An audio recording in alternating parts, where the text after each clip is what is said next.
Hey Cam, congratulations on the big debut. Obviously you, Carlos, Navajo, all on the same card, man. That's not a bad way to debut in the UFC with your teammates.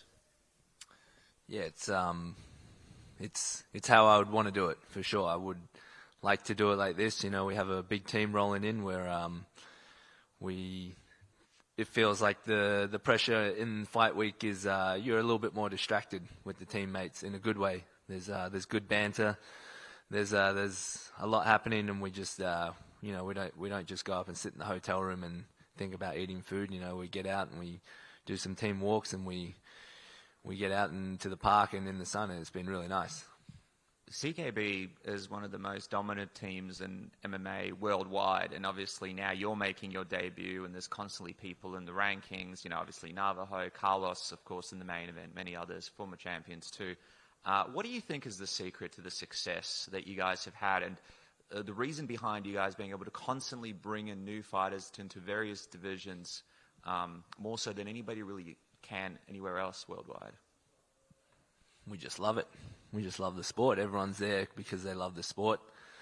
They're always in the gym. Doesn't matter if they're fighting on the local Shuriken card at the Event Finder Stadium, or if they're going to come over to the RAC Arena and headline the card.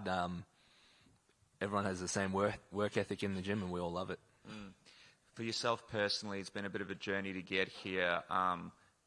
Took a little bit longer than you would have liked, but how does it feel to be up on stage right now after all the hard work that you put in to get here? It feels good. Obviously would have liked to get here a little bit earlier, but things happen the way they have, and I guess I wouldn't be the fighter I am without having to have gone through what I did to get here. Talk to me a little bit about Andre Petroski. He is your opponent here in Perth. Just a little preview on the matchup. How do you feel about having to fight him in your debut? Yeah, it's a good matchup. It's just like you're just throwing me into the fire straight away. This is my opportunity to catapult myself into the mix of the middleweight division, and I'd much rather do it this way than have to slowly climb my way up in like 3 or 4 fights. Thanks, Cam. Cam over here.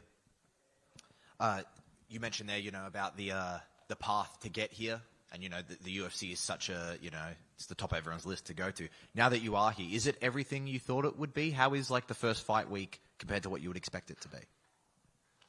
Yeah, it is everything that I thought it would be, plus more. The UFC is they really take care of the athletes once you're here. They roll out the red carpet for the athletes, make sure you're real comfortable.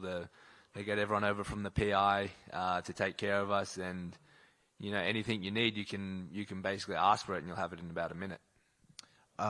Kind of either famously or infamously, you got added to this card basically while still in the cage at Dana White's Contender Series. You were like, I want to be on it.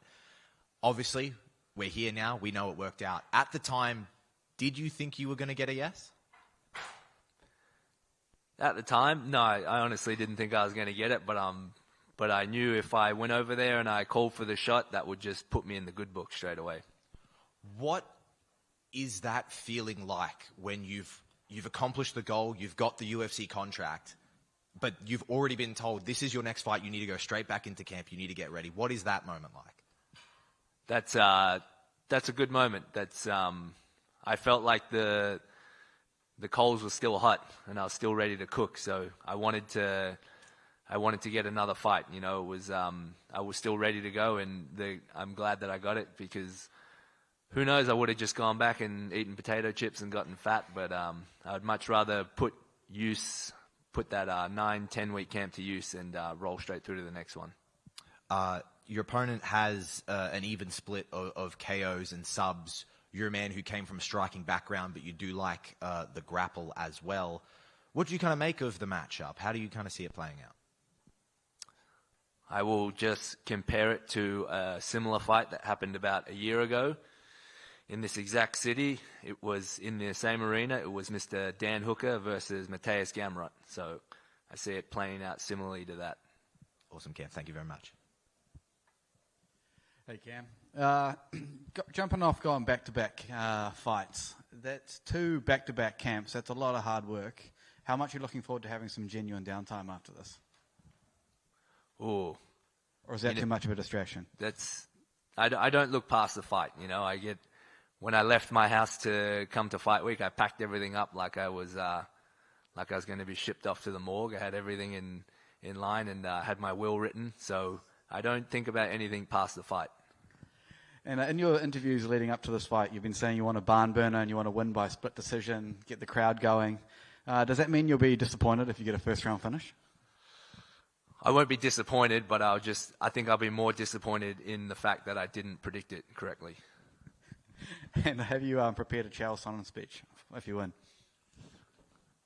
You'll have to wait and see. And are the rumours true that you have Master Chief in your corner and he may be walking out with you? Spartan 117 will be in my corner. Yes, the rumours are true. Cheers, Cam. Cam, one more from me. Before the Dana White Contender Series fight, we talked about the possibility of you getting added to this card. The WWE's in town soon. You are an enjoyer. Will you just stay and hang out in Perth and then go to that after this? I was actually hoping that they would add me to that card as well after this one. But no, unfortunately, I will not be hanging around afterwards unless I get offered. Who is there anyone you would like to face off with? I would love to face off with Bret Wyatt or Gunther. I think I match up well with them. Yeah, I just see a lot of weaknesses and holes in their game, especially a steel chair to the head. Do you think after this fight we'll see another You Can't See Me in the cage? Yeah, maybe a 5-knuckle shuffle as well. Very nice. Thank you, Cam.